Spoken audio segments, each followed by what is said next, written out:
How's she going, boys? Mike here. Welcome back to Grampie's workshop. We're continuing with our project of making a parts washer so that we can wash the parts to rebuild our small engine. You know how one project leads to another. So we're in the midst of our engine rebuild, but we're going to continue making our parts washer. So let's get to her. So we're starting to build it here. I got my top on and I put some of those self-threading sheet metal screws in here, self-tapping ones. I cut those little tabs off because they were just sticking up. One of the things I'm seeing now that could be an issue is this is just aspenite and it kind of sags. So I think what I'm going to do is build a little, I forget what you call them, it's a ledge along here, fingerboard I guess. And when I put that on there, that'll help stiffen it. And it'll keep the cooler from sliding off. I don't think it will. I also took the hasp over here because it was just in my way. Like all master plans, just when you think you got all the problems solved, you don't.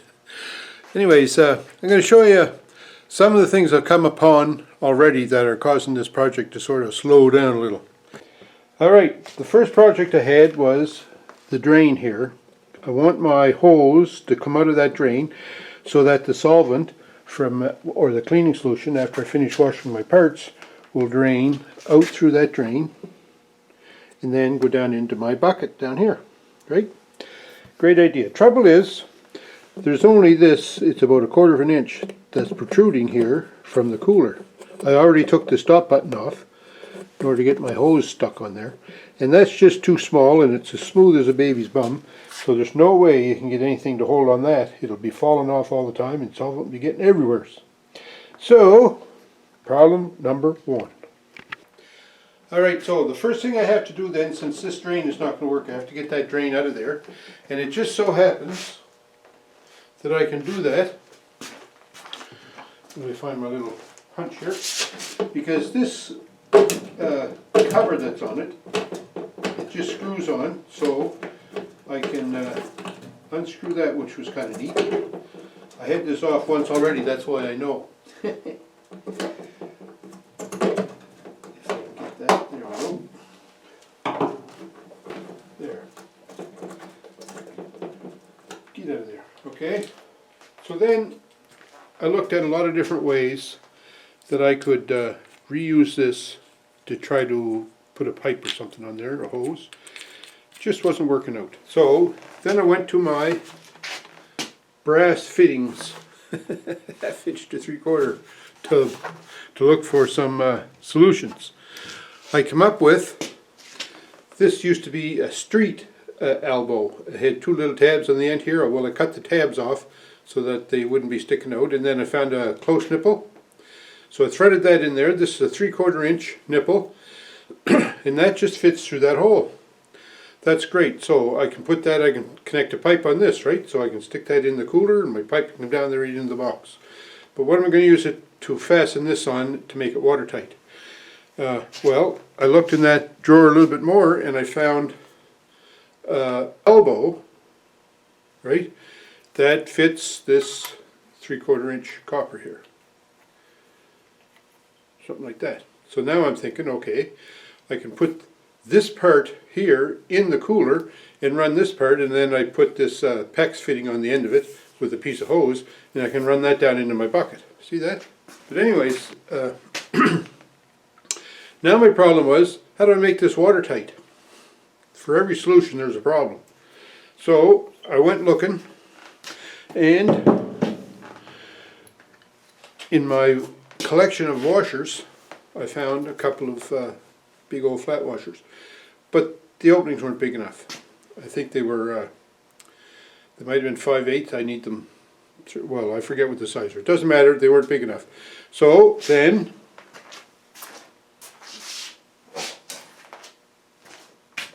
I didn't have a drill big enough to drill them out, but I do have a chainsaw file. See, I'm not going to town, man. I'm doing what I got here in the shop. So anyways, I take my chainsaw file and, you know, spend about 20 minutes filing those out so that they would fit over this close nipple.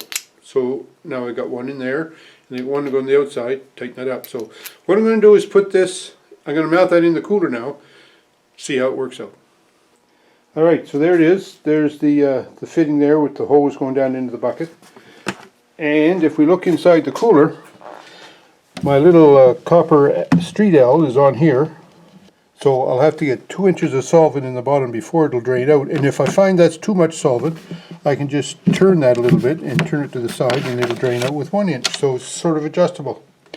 Also, behind this flat washer that I added, there's like some sort of butyl type of rubber sealant to hopefully make that waterproof. Hopefully it doesn't leak. So alright, there's the drain all geared up. Now, if I put a pump on this so that I can wash my parts, I'll run that pump out of the tub. In fact, here's the pump I'm planning on using. So that'll just sit in there, so I can run that out of there. So I'm going to need to extend the hose on that pump to get back up to the cooler.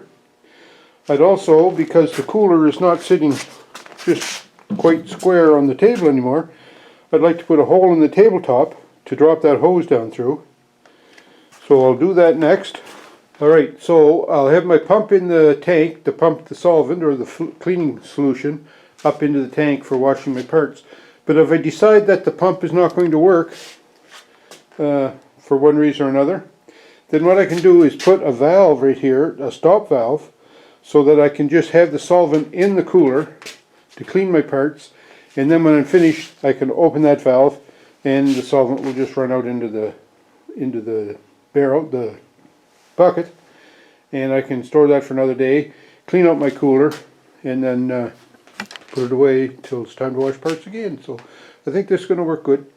But anyway, what I'm up to now is I'm going to try to make a stand now to hold my grate in the cooler for a platform for washing parts. So I'm turning my attention to trying to make a stand to hold the grate inside the cooler. And I thought that was going to be pretty simple. I tried a couple of different things and it didn't work too good.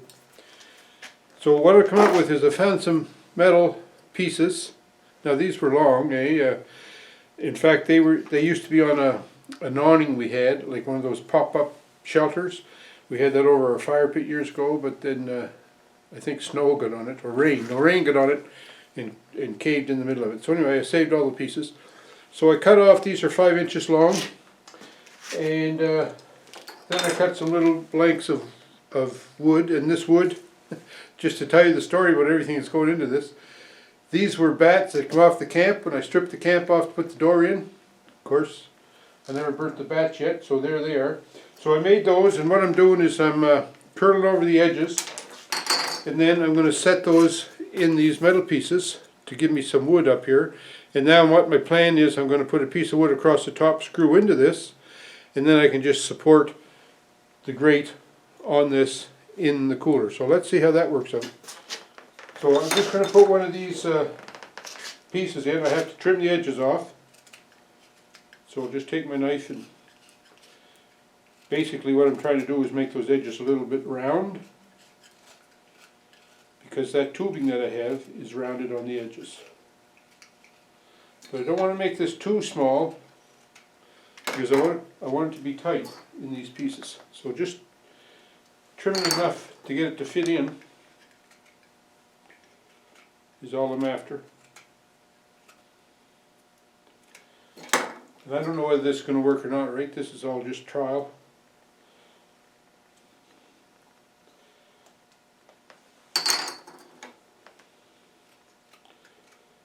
I want it to go in there and be tight.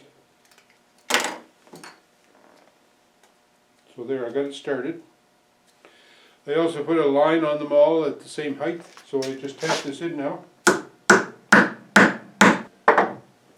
Something like that. So I end up with my piece of wood and my metal. So now what I'm going to do is get some strips of wood just to go across the top of this, set that in there, kind of make a frame, lay my grate on it. That's the plan. See if it works. Okay, so what I've done is I've cut a stringer here, again out of the old bat material that I had. And then this, I also cut a little rabbet at the end here. Just going to set that in, glue it, and screw it. So I already put pilot holes in here. So we're going to put a pilot hole in this one, put some PL Premium on that, and glue her up. So let's see how that works out.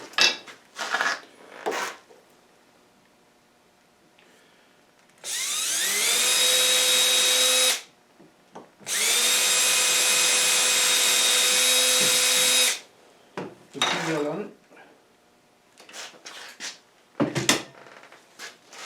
And I've got some stainless steel screws.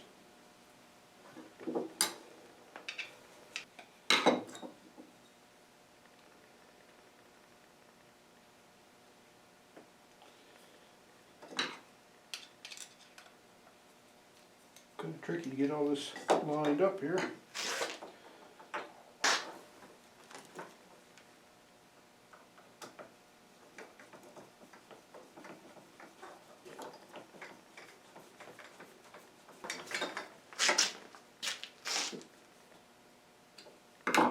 Make sure you don't over tighten it.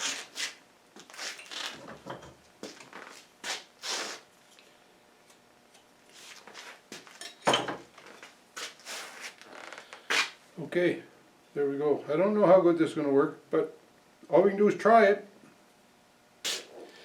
So I made my feet with the cross pieces, the stringers, but they kept falling over, so I'm putting just side braces in.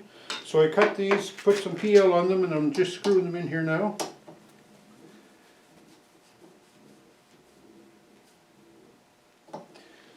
So what I've made here basically is just a little table to hold that. Alright, so that's going to sit in there. Something like that. And then the grate is just going to sit on top of it. So, pretty solid. I think it'll work. You just want something, because you'll be brushing and going on like that. Just wanted to show you quick, I drilled a hole in the top of this table and just passed that hose down through there. So now the hose goes down and into the bucket. So the next thing I have to do is gear up that pump and see if I can get an extension on it to pump fluid up to my tank. And then be just a matter of mixing up some cleaning agent and trying it. I think I'll just try it with water first, see how it works.